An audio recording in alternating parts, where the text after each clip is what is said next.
وای دا غلام به مانه څوک واخلي وای دا غلام ز خرصوم مانه به څوک واخلي نو هغه صحابي ته چې کله پته ولګېده چې دا نبی علیه السلام ځنې ولې ما او نبی علیه السلام ما سره مذاق کوي نو هغه صحابي د نبی علیه السلام ته نور هم ورنږدې شو خپل بدن نبی علیه السلام ته ورنږدې کو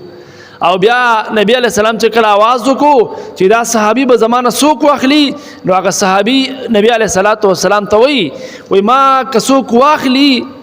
هغه صحابي نبی علیه السلام ته وای ما به څوک په قیامت باندې واخلي زما خو قیامت دومره نشته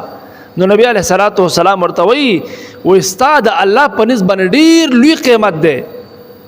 د الله په نسبت باندې ستا ډیر لوی مقام دی هغه صحابي د رنګ نه تور نو هغه مقصد دا او غرض دا او کما څوک اخلي نو په ما باندې به څوک څه وکړي او ما به زه داسې کارم خاص نشم کولی نو نبی علیه السلام ورته وای نه ته د الله په نسبت باندې ستا ډیر لوی مقام دی او ډیر لوی عزت والا او شرافت والا شخصیت دی